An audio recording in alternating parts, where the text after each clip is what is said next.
Kim, would you kind of just size it up as almost as simple as you guys took care of the ball better, and things just sort of got smoother as a result of simply having longer possessions? Yeah, your offense and your defense are married. It's simple as that. When you're taking the ball out the net, your offense isn't as good. When your defensive rebounding, your offense is better. Again, like I said earlier, we didn't do a good enough job contesting some of their threes early. I think I attribute it, to the guys. They couldn't play more different than Longwood. Mm-hmm. The way we were guarding some of Longwood's drivers kind of bled over into the start of this game. And they made shots. Some shots we were living with that they made. And it's Division I college basketball. You don't want to so we absolutely did pick up the defensive pressure in the second half, and it was a lot better. 3 for 11 from three as opposed to 8 for 20 in the first half. Oh, yeah, talking about Josh Oduro this year, not as big of a points game as he had on Friday with Longwood, but he had 6 assists today. Are you looking for him to be maybe a bit more of a facilitator of some of the guys you've brought in this year and a bit more of a shooting presence outside on the wings this year instead of maybe being always the first guy to go to for points? Waiting for him to be more of a shooting presence? No, or him to be a for me, setup more guy? of a facilitator guy. It's always been the same. You asked a question about, someone asked about, shooters looking for each other. We got a turnover because of that. In the first half, VJ made 2 threes, and Coop came down, and the lane looked like the Red Sea when Moses put his staff in it.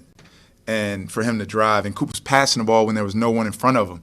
It's going to happen organically on this team. I believe in our talent. I believe in our group. I believe in our shooting. I believe in our offensive. Our go-to guy is the open man.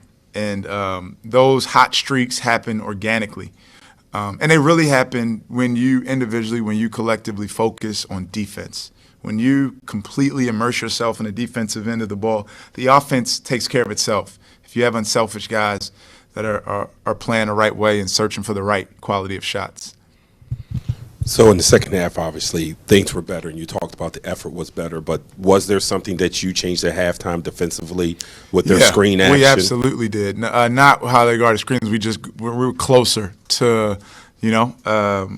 guy we may have thought was a driver going into the game. There's always a limit. There's always a limit. It's a Tom Thibodeau thing, right? If you believe a guy's not a great shooter, even sometimes on good shooters, you're going to guard the way you want to guard and see if he can make it over a contested hand. And some of those weren't over contested hands in the first half, to our chagrin. But when a guy does make a couple, you have to adjust. And we did. We did as a staff, absolutely. And the guys, most importantly, did. They guarded those guys a little closer. And as a staff, since they had only played one game coming in today, how difficult or what are the challenges of putting together a scout report? That's always a challenge, right? That's always a challenge early in the season. What a guy may have shot 29% from three last season, right?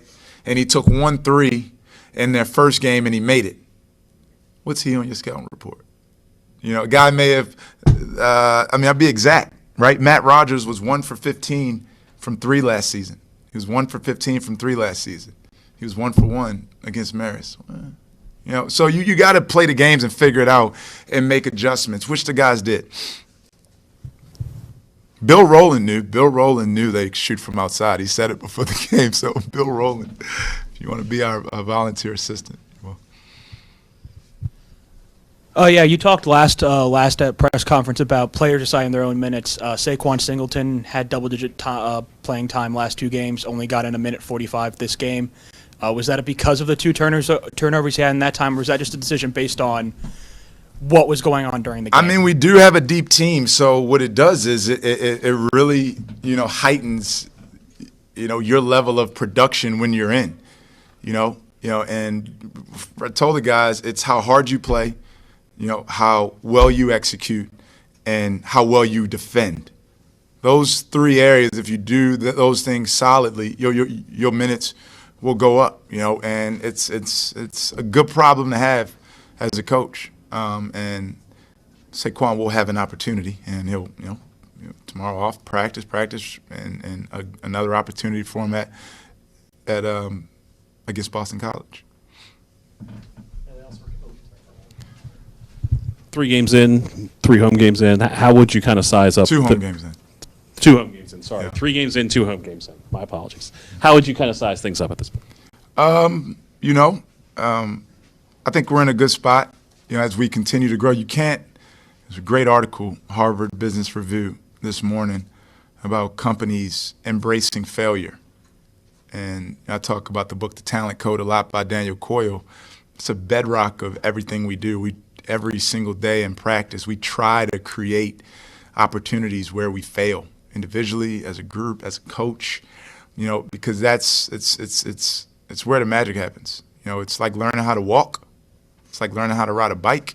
You're only going to learn from falling. So Auburn was a great opportunity for us to learn from and respond. This first half tonight was a failure, and we had a great opportunity to learn from it and respond. We'll get to do a deep dive of it, a deeper dive, when we watch the video. So it's embracing that. It's you know, if you're on a slippery hill, you know, if you're on a slippery hill, how are you going to get to the top? You're going to slip, you're going to misstep, you're going to make mistakes, but you keep going. All right, Mason baseball. I suppose to wear a George Mason baseball shirt today. We have recruits, and I forgot. Coach Camp, I got you next game.